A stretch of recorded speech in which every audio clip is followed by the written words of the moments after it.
अस्सलामुअलैकुम my YouTube family, कैसे हैं आप सब लोग। उम्मीद है ठीक ठाक होंगे। तो अल्हम्दुलिल्लाह आप लोगों ने मेरी चॉकलेट केक की वीडियो को इतना ज़्यादा पसंद किया और बार बार रिक्वेस्ट आई कि जी वनीला केक भी बनाना सिखाएं।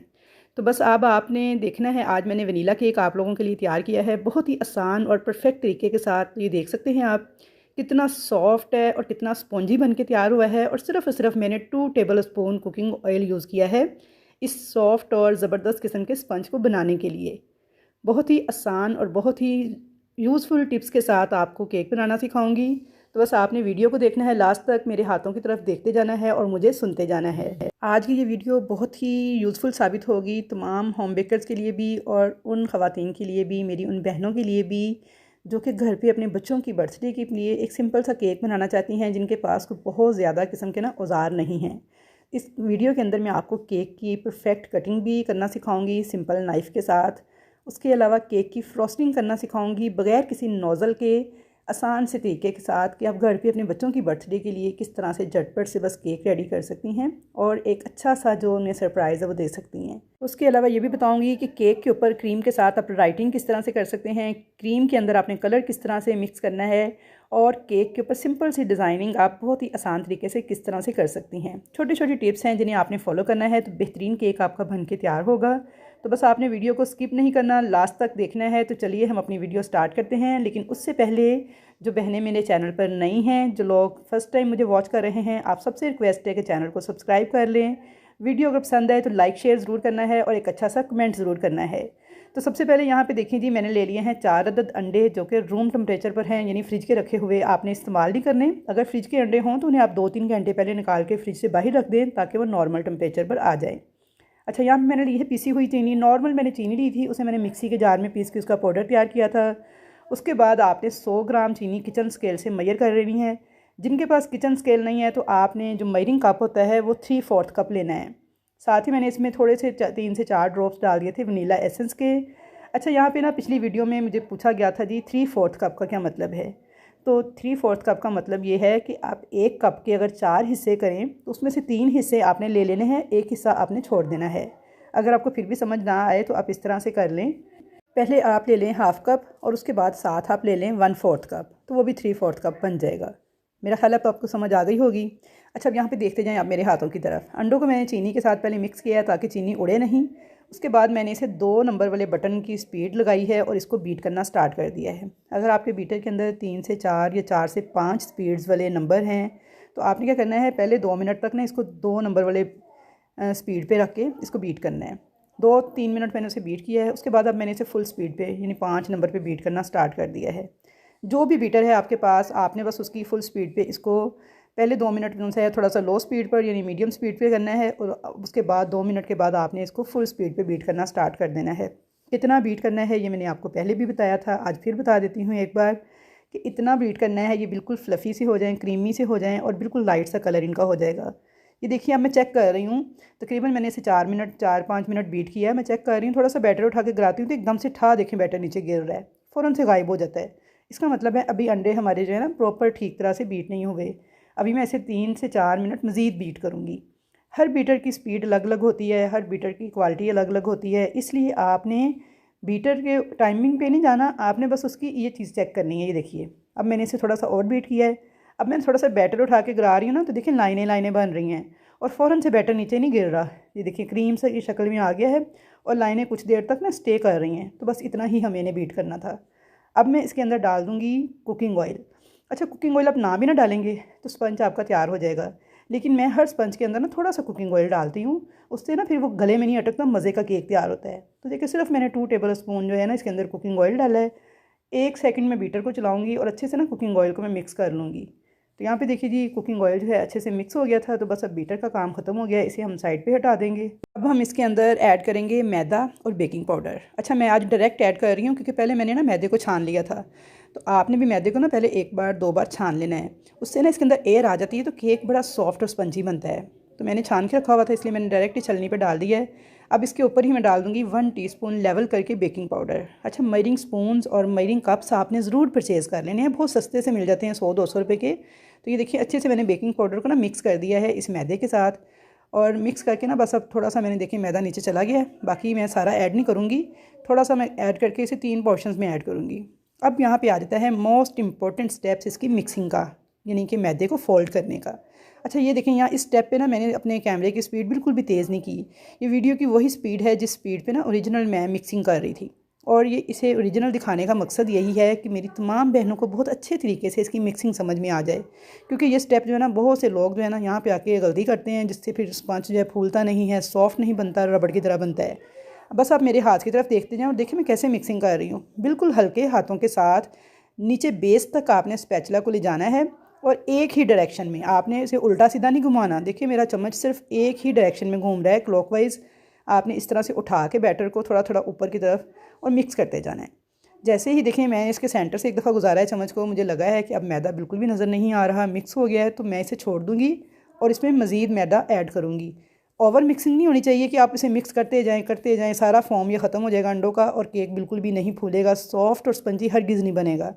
इसलिए आपने ये छोटी छोटी जो टिप्स हैं ना, इनको ज़रूर फॉलो करना है और अच्छी तरह से अपने माइंड में बिठा लें, अपनी आंखों में समा लें कि आपने मिक्सिंग इस तरीके से करनी है कि हल्के हाथों के साथ एक ही डायरेक्शन में स्पैचुला को इस तरह से बेस तक ले जा के घुमाना है। क्योंकि अक्सर मैदा जो है ना बेस में बैठ जाता है सेंटर में, तो इसलिए आपने एक दफ़ा इसे सेंटर से बिल्कुल बेस के साथ टच करते हुए स्पैचुला को नीचे से गुजारना है और इस तरह से हल्का हल्का आपने ऊपर उठाना है। और बस देखिए जैसे ही लगे कि मिक्स हो गया है तो फ़ौरन से आपने नेक्स्ट पोर्शन ऐड कर देना है।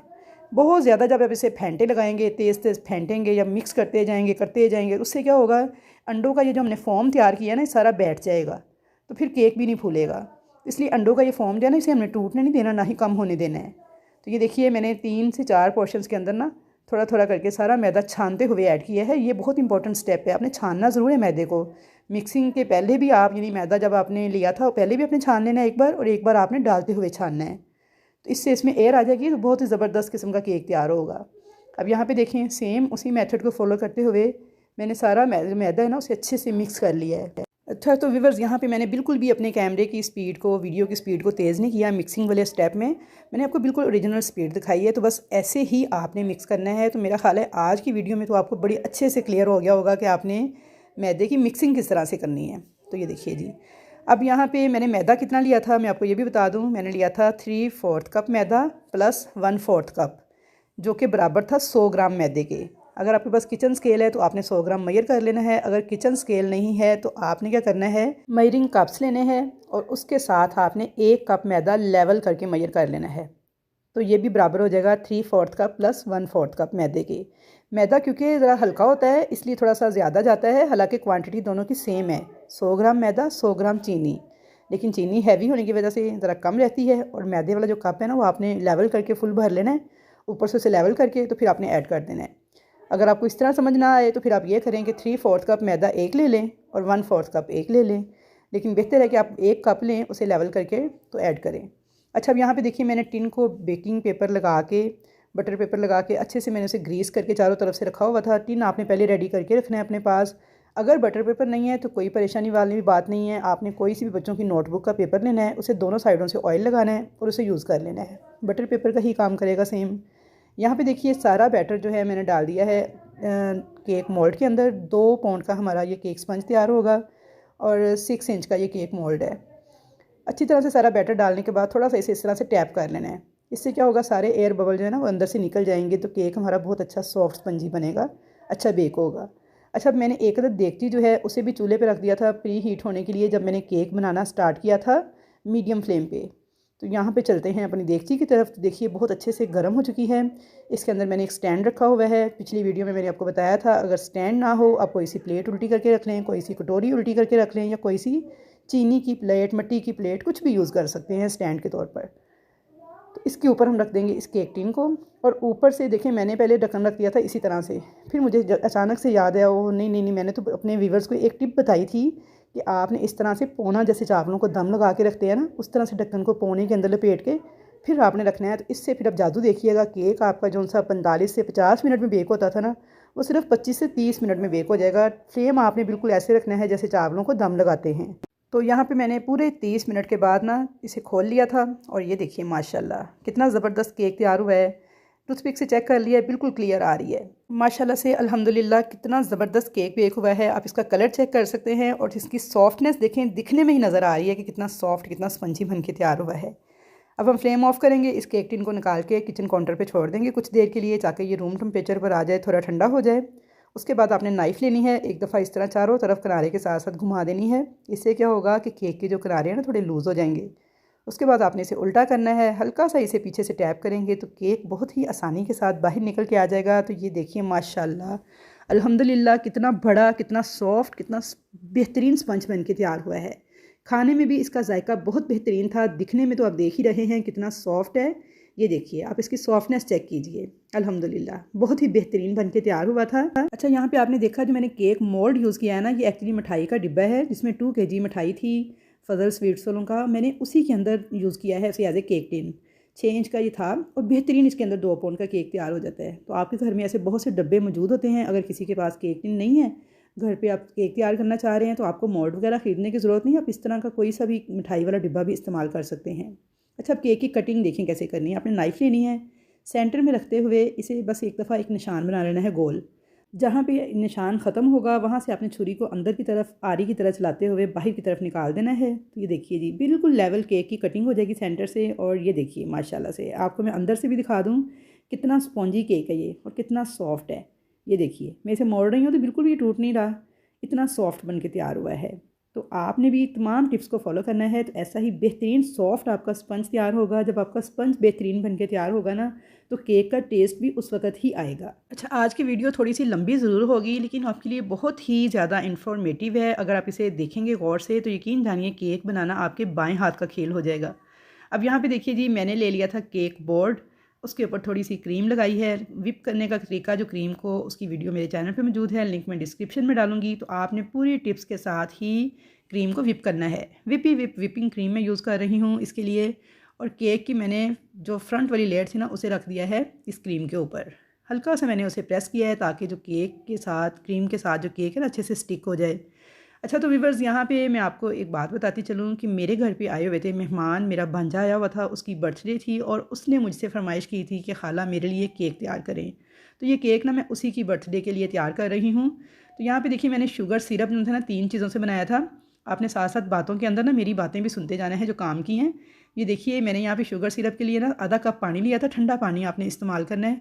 उसके अंदर मैंने डाला थी 2 टेबल स्पून नॉर्मल चीनी। साथ ही मैंने 2 टेबल स्पून के अंदर ना पाइनएप्पल का क्रश ऐड किया था। पाइनएप्पल उसे फ्लेवर का जो है सिरप वो यूज़ किया था।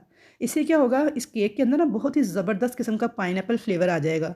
अगर आप वैसे पाइनएप्पल यूज़ करते हैं तो वो तो आपको बहुत कॉस्टली पड़ता है, लेकिन अगर आपने सिंपली पाइनएप्पल का फ्लेवर अपने केक के अंदर देना है ना, तो आप इसके अंदर पाइनएप्पल सिरप या पाइनएप्पल क्रश जो है उसे शुगर सिरप में ऐड करें। बेहतरीन आपके स्पंज के अंदर ना पाइनएप्पल का फ्लेवर आ जाएगा।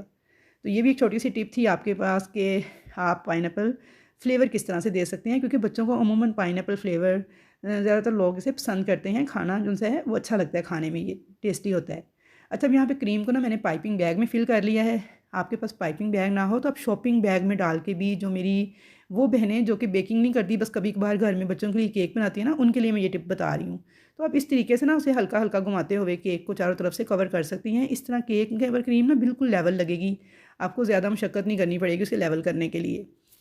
तो थोड़े से चॉकलेट चिप और थोड़ा सा मैंने इसके ऊपर ना पाइनएप्पल सिरप डाल दिया था और इसे लेवल कर लिया था अच्छे से। अब मैंने केक की दूसरी लेयर को रखा था, उसे भी सॉक किया है। अब कर लेते हैं थोड़ी सी बातें। तो यहाँ पे मोहम्मद आसिम हैं हमारे, जिन्होंने हमें ज्वाइन किया है, और इन्होंने मुझसे कमेंट्स में पूछा था जी बेकिंग पाउडर और वनीला एसेंस कहाँ से मिलते हैं और इनमें फ़र्क क्या है। तो बेकिंग पाउडर और बेकिंग सोडा दोनों टोटली अलग अलग चीज़ें हैं, किसी भी डिपार्टमेंटल स्टोर से ना इजीली मिल जाती हैं। तो इसलिए आपने बेकिंग पाउडर यूज़ करना है केक बनाते वक्त। जब भी कुछ रेसिपीज़ के अंदर बेकिंग सोडा जाता है, लेकिन आपने एहतियात से बेकिंग पाउडर की जगह बेकिंग पाउडर और बेकिंग सोडे की जगह बेकिंग सोडा ही यूज़ करना है। इन दोनों में आपने कभी भी गड़बड़ नहीं करनी, वरना आपका सारा केक ख़राब हो जाएगा। अच्छा, नबील भट्ट हैं, ये पूछ रहे हैं जी इस केक को तैयार करने के लिए ओवन में कितनी टाइमिंग लगेगी। जो मैंने आपको लास्ट वीडियो में चॉकलेट केक तैयार करना सिखाया था, तो आपने ये करना है कि ओवन को पहले 10 मिनट प्री हीट करना है 180 डिग्री पे। उसके बाद आपने 180 डिग्री पे ही ओवन में इसे 25 मिनट तक बेक करना है। हर ओवन की टाइमिंग का ना कुछ अलग अलग हिसाब होता है, तो आप अपने ओवन के हिसाब से देख लीजिएगा। मेरे ओवन में तो इसको तकरीबन 25 मिनट लगे थे। अच्छा, मेरी महर है, ये कह रही है जी गैस ओवन बेहतर होता है या इलेक्ट्रिक ओवन बेहतर होता है। तो देखिए ये डिपेंड करता है आप पे कि आप किसको अच्छे से तरीके से यूज़ करना जानती हैं। वैसे मेरी अपनी जो ओपिनियन है वो यही है कि इलेक्ट्रिक ओवन बेस्ट है ओवन के लिए, बेकिंग के लिए। लेकिन आपने जब भी इलेक्ट्रिक ओवन परचेज़ करना है तो आपने फ़ैन वाला ओवन लेना है। फ़ैन वाला ओवन ख़रीदिएगा, बेकिंग के लिए बहुत ही बेस्ट रहता है। तो इलेक्ट्रिक ओवन जो है वो ज़्यादा बेस्ट है, उसे हैंडल करना ज़रा आसान है। गैस ओवन के अंदर ना देखें, जैसे पाकिस्तान में गैस का प्रेशर कभी कम हो जाता है, कभी ज़्यादा हो जाता है, तो उसे फिर आपको हैंडल करना मुश्किल हो जाता है। गैस के टेम्परेचर को मैनेज करना मुश्किल हो जाता है थोड़ा सा। तो अगर आपने गैस वाला ओवन यूज़ करना है तो फिर आप पतीले में ही बेकिंग कर लें गैस पे, वो सबसे बेस्ट है। जैसे कि देखिए मैंने आपको भी केक बनाना सिखाया, ये मैंने आपको गैस पे ही बनाना सिखाया है। Fibre and iron steel work, यहाँ से मुझे पूछा है किसी ने जी आप किस सिटी में रहती हैं और क्या क्लासेस देती हैं बेकिंग की। तो मैं रहती हूँ लाहौर में, लेकिन मैं बेकिंग की क्लासेस देखेंगे यूट्यूब पे जो आपको सिखाया जा रहा है, ये क्या है, ये बेकिंग की क्लास ही तो आपको दी जा रही है। आप इनको अच्छी तरह से देखें और यहाँ से लर्न करें। उसके अलावा जी कुकिंग एंड स्टिचिंग आइडियाज़, ये मेरी एक सिस्टर है, इन्होंने हमें ज्वाइन किया है। Welcome to the cooking and stitching ideas. इन्होंने कहा है जी मुझे मोल्ड के साइज़ बता दे 2 पाउंड के लिए और 1 पाउंड के लिए। तो सिस्टर 2 पाउंड के लिए आप यूज़ करेंगी 6 इंच का पैन और 1 पाउंड के लिए 5 इंच का पैन। उसके अलावा हुसैन फूड HQ, इन्होंने पूछा जी बेकिंग पाउडर आपने पिछली वीडियो में बताया था कि आप 1 किलो ख़रीद लेती हैं, वनीला एसेंस की बड़ी बोतल ख़रीदती हैं 1000 ml वाली, तो क्या इनका असर ख़त्म नहीं हो जाता? तो नहीं, देखें आपने क्या करना है, आपने बेकिंग पाउडर और वो तमाम चीज़ें जो मैंने आपको पिछली वीडियो में बताई थी, आपने जो किलो के हिसाब से ज़्यादा क्वांटिटी में ख़रीदनी है, तो फिर आपने छोटी बोतल में बेकिंग पाउडर को डाल लेना है ज़रूरत के तहत। बाकी बड़े वाली बोतल को आपने शॉपिंग बैग को अच्छी तरह से एयर टाइट करके, बोतल को एयर टाइट करके रखना है। कुछ भी नहीं होता इनको, सिर्फ आपने इनको एयर टाइट रखना है, तो इन तमाम चीज़ों को कुछ नहीं होगा। तो आप सब लोगों ने मेरी उस वीडियो को बहुत ज़्यादा पसंद किया जिसमें मैंने आपको बताया है कि आप बेकिंग इंग्रेडिएंट्स जो हैं सस्ते और थोक के हिसाब से कहाँ से ख़रीद सकते हैं।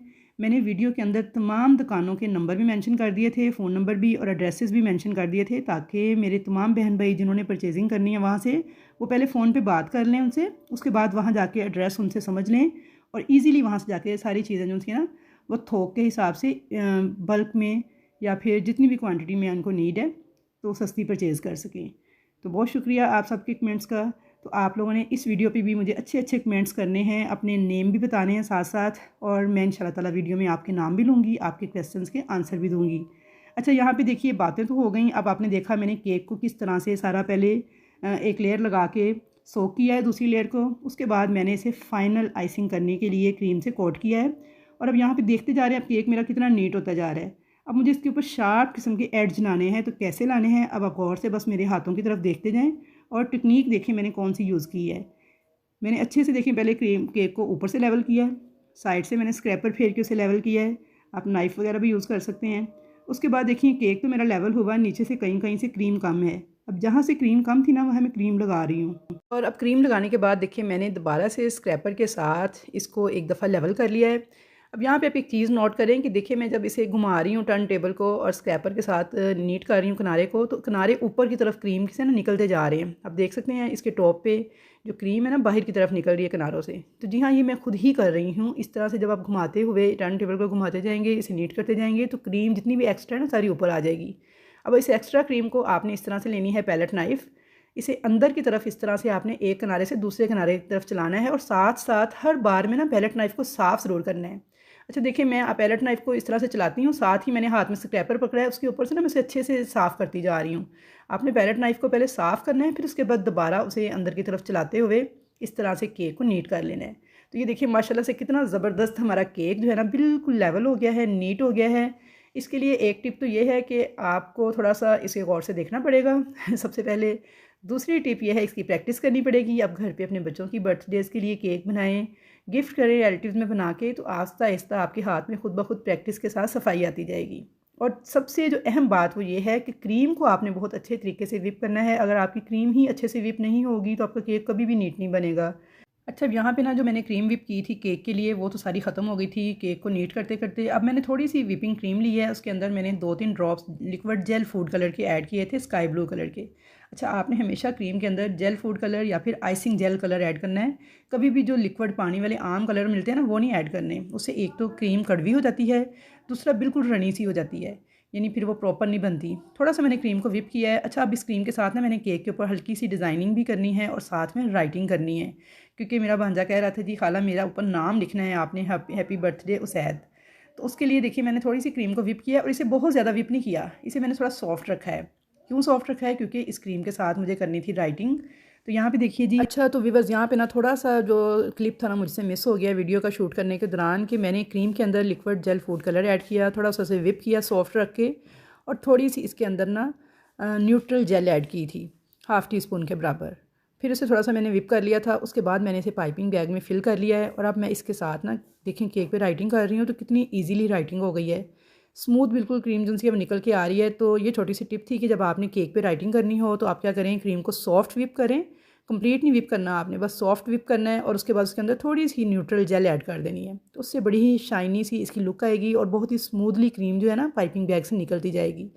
इसी के साथ मैंने छोटे छोटे से फ्लावर्स बना के, छोटे छोटे डॉट लगा के एक बॉर्डर ड्रॉ किया था और एक सिंपल सा केक सा बेहतरीन सा बना के तैयार कर दिया था। तो आई होप व्यूअर्स कि आज की जो वीडियो है इसमें आपके साथ मैंने बहुत ज़्यादा इन्फॉर्मेशन शेयर की हैं, ये सारी की सारी आपके बहुत काम आएंगी। आपने बस वीडियो को कंप्लीट वॉच करना है, कोई भी स्टेप इसका मिस करने वाला नहीं है। तो इंशाल्लाह ताला बेहतरीन केक आपका बन के तैयार हो सकता है घर पे। आप अपने बच्चों की बर्थडे जो है उस पर आप ये केक देखिए, मैंने कोई नोज़ल यूज़ नहीं की, सिंपल मैंने पाइपिंग बैग के साथ ही सारी डिज़ाइनिंग की है। तो आई होप व्यूअर्स कि बहुत ज़्यादा वीडियो आपको पसंद आएगी। वीडियो अगर पसंद आए तो आपने इसे लाइक शेयर ज़रूर करना है, एक अच्छा सा कमेंट ज़रूर करना है और मेरे चैनल को करना है सब्सक्राइब, ताकि आपको मज़ीद इन्फॉर्मेशन जो हैं केक बनाने से मुतालिक मिलती रहें। तो इंशाल्लाह ताला मुलाकात होगी आपके साथ एक अच्छी नई वीडियो के साथ। तब तक के लिए अल्लाह हाफिज़।